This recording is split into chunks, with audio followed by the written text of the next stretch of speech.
Both Britnie Turner and myself have been wiped out. It's a rebuilding that is essential to your divine path and to your calling and to your mission as a human being on this earth. Britnie's going to share with you her tips for you to drastically and dramatically do it faster than you thought possible. So listen in to her crucial takeaways on how to rebuild after a wipeout.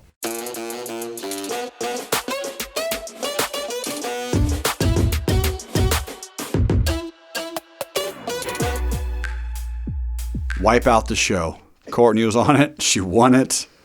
It's amazing.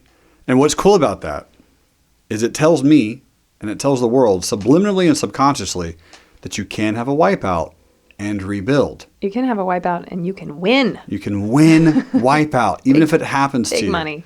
So if it occurs, if you do face a drastic change in your business and your life and a tsunami of problems hit you, how do we recover from a wipeout? How do we rebuild? I'm like a freaking pro. Okay, I'm a pro at recovery. Notice that I asked her this question. Okay, she didn't ask me. You know what's so funny is recently some of the greatest dreams of my whole life are coming into alignment. And the way in which I thought I would be able to help these different groups and different leaders would always be, helping them maybe be able to fundraise for their nonprofits or, send resources or this or this or this. But it's to encourage them on how to level up, because typically you get your legs cut out from under you right before your biggest breakthrough or right before it's time to take the organization to the next level. And it is on my vision board to be able to help influence the influential, because I think that's one of the most ripple effect things you can do is affect the people at the top, because they're responsible for so many people. And I'm sharing with them my story and some of the crap I've had to overcome. And they're like, no way, it's not just me. It's not just me. I'm like, no, it's not just you. It's really anybody going from one level to another, but also just called to anything great, especially when there's so much darkness on the other side. And so I realized, having to explain myself, I have my own little checklist. You know how I feel about checklists. You love them. Crap. I love it. You love a good checklist. I hate reinventing the wheel. Yeah. I don't have time. Yeah. So here's what's on my checklist. It's called rebuilding after a wipeout. Depending on what caused the wipeout. Control F, rebuilding after wipeout. Okay, pull up. Finding it. Well, it depends. If it's betrayal, if it's really having your heart broken by somebody close to you, turning on you, it could be an employee, it could be a family member, it could be your significant other. I've got my own little, I start with this one. But if it's, financial wipeout, I run to this one. If it's just being stressed the freak out and wanting to quit. Yep.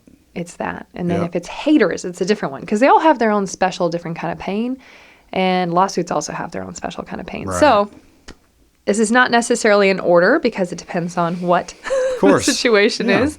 But to create my own bubble of positivity, I will first read my eulogy. Okay. Because again, that's the fastest way to give yourself that big picture mind. Yep. Don't get lost in this moment. What was your story, Britnie? Yep. Was it that so-and-so, started a hater campaign about you, and that's when you cracked and just hid yourself in the wilderness and just gave up on life and stopped helping people and stopped being public, and therefore, little girls only have musicians or whatever to look up to? Is that all you did? Is that where the story ended? No, that's not where the story ends. So you get to remind yourself of how your own story ends. Yep. And remind yourself, no, I'm going to be a warrior. I'm going to overcome this. Second, I look at my vision board. Again, here's what I'm going for. Here's why it matters. Here's the people I can help. Here's who you are as a person. Here's the stuff you live by, the phrases you live by. I'll call a mentor if I really need talking off the ledge. Again, never, ever call someone down. Gripes go up. I believe that's a Saving Private Ryan line. Wow. I can't watch that movie. Too sad. But I've heard it.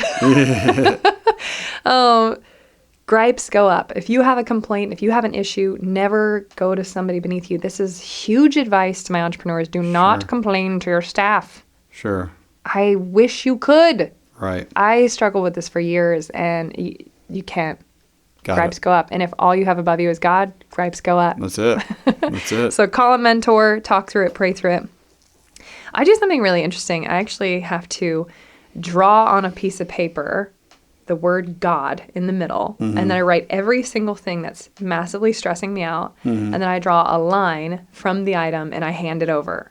And it's like this weird visual that is me truly surrendering it. Doesn't mean I do no work around it, but it means like at the end of the day, if it doesn't work out the way that I want to in my timing, I trust. Okay.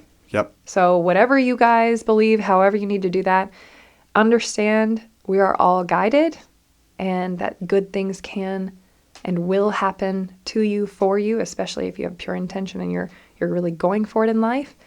But some of the worst things in my entire life that I wish on no one have brought the greatest blessings. And if it happened in my timing the way that I wanted it to, I'd be completely screwed right now. And you and I wouldn't be sitting here. So you have to trust at the end of the day. Put in all the effort, then trust, not just hope good crap happens. Yep. All right. Is this good? Should I keep going? Loving this. All right. Next one I do, I read Outwitting the Devil immediately. And I look at all the attacks. Again, it's not a Christian or non-Christian book. It's not. It really covers, just a plethora of detail about what would an evil person do, Satan or not. How do you get knocked out of the game? Exactly. And how do you stay awake to it? Yep. Again, the enemy's plan, whatever you call the enemy, the dark side, blah, blah, blah, isn't to kill you.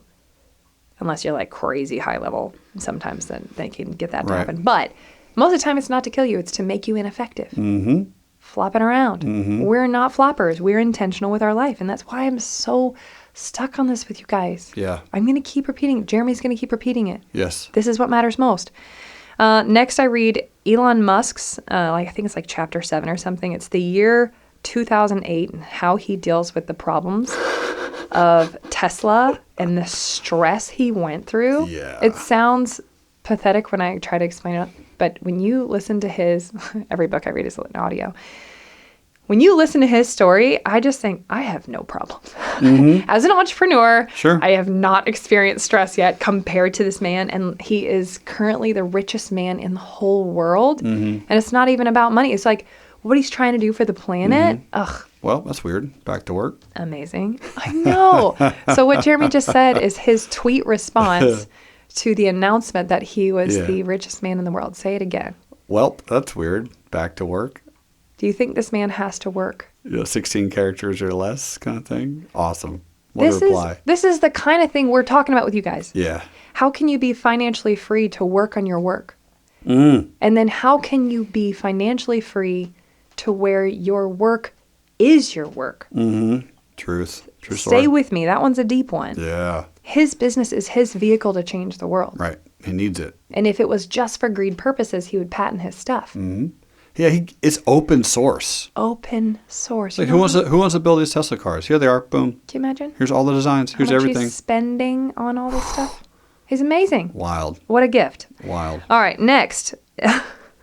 When I am going into depression and I feel like absolutely everything in my life sucks and I feel really sorry for myself, I have a whiteboard in every house that I've ever owned. And I have one where we are right now. Yep. I make myself get up and I write on that whiteboard every single thing that is good in my life. And most of the time I can't think of something, so I just look down with my head down and I go, I have legs. Yep. Just the basic, most simplistic. This is where I'm at. I could have no money. I can do this. I could have no one loving me in my life. Everyone's betrayed me or whatever. But I have legs. And if I didn't have legs, I would probably wish every day that I did. And it's one thing to find gratitude in. And if you don't have legs and you're listening to this, you have ears. Yep. Yes. And if you don't have ears and you're watching us on YouTube, you have eyes. Yes. Whatever the thing is that you do have, let's celebrate it. Yep. Let's focus on that. Because whatever you focus on expands. That's it. So I've written that down. And some days, again, it's only been, I have legs and my mom loves me. Like, that's it. Those are things I can find. And hey. I have a whiteboard. Yep. I have a home. Just write whatever is working, and then you can unspiral yourself. Yep. Things really aren't that bad. Yeah, because you start anchoring, and then you start going, yeah, well, that is true. I do have that, and yeah, that's also true. I have that. And when you start focusing on you're at a place of gratitude and generosity and just realness, you're like, yeah, I actually have a lot.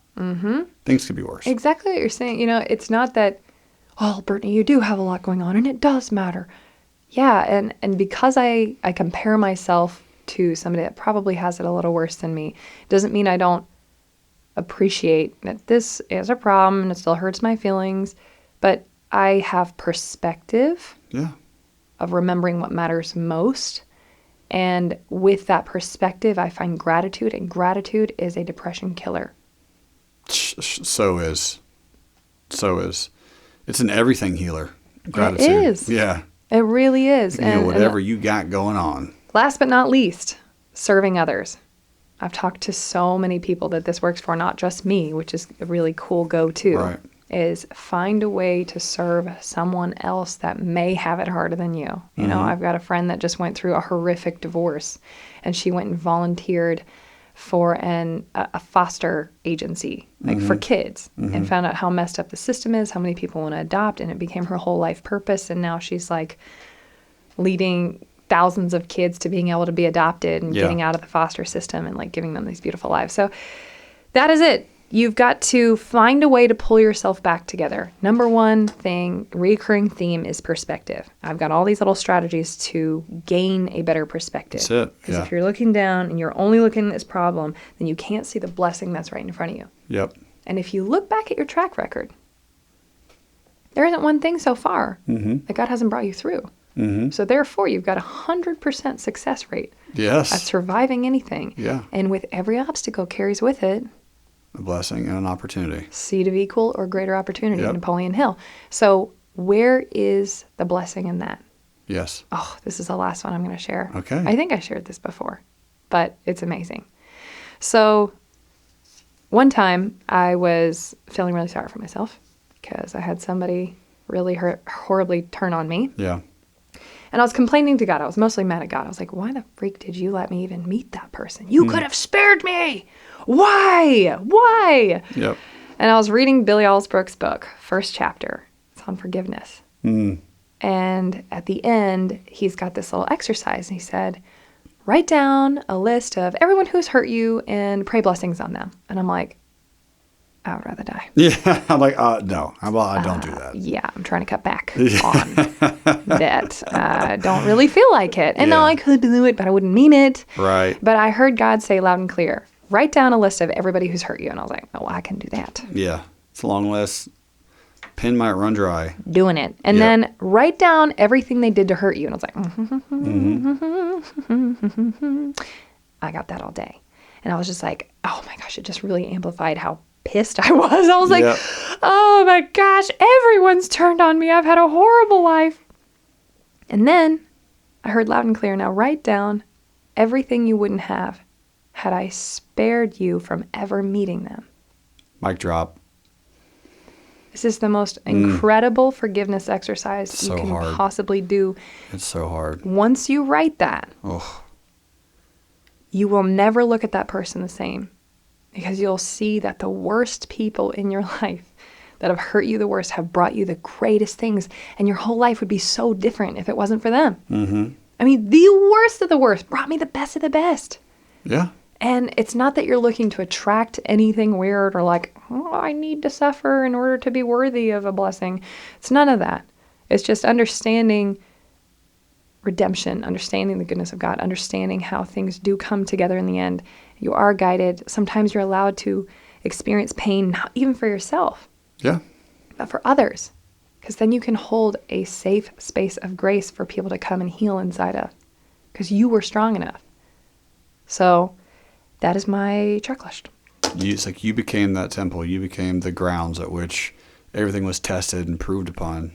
Right? You were the internal battlefield where you get to determine, and all those things come out in the end. You decide what stays and what goes. You do. And the faster you can pull yourself back, the stronger you are, the more powerful you are, the less distracted you are, the less likely you're going to become a drifter, the less likely you're going to drift for what used to be months can then become weeks, can then become days, can then become hours, can then become minutes and seconds, because no one can rock you.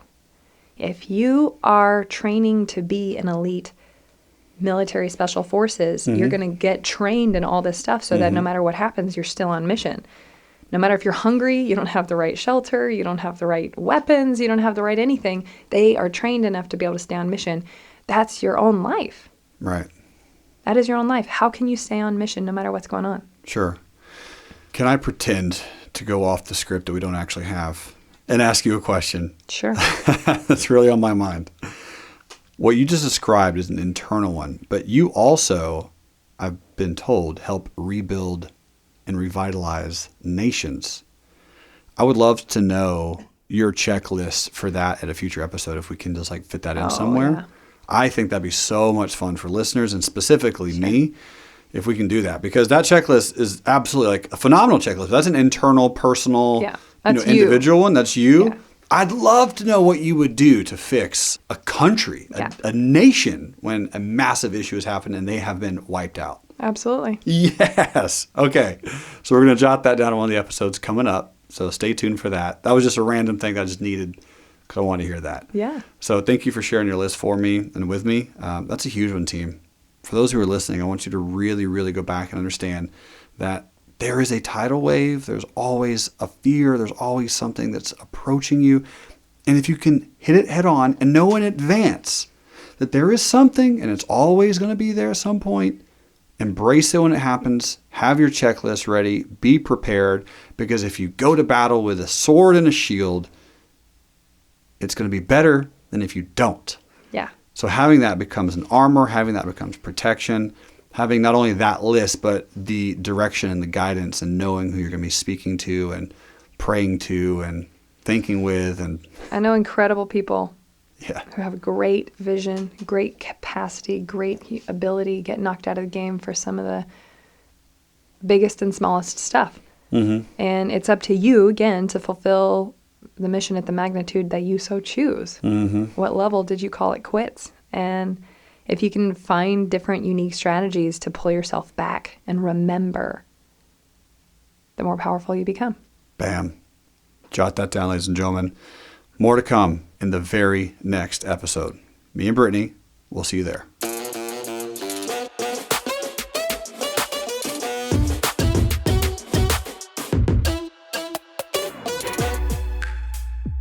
There is one particular website which stands above all others.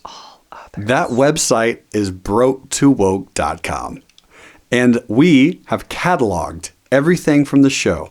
All the notes, all the workbooks, the downloads, the worksheets, the books, the resources, the tools, the information. You should go there. You should check it out and get all the free available resources so that you can go from broke to woke.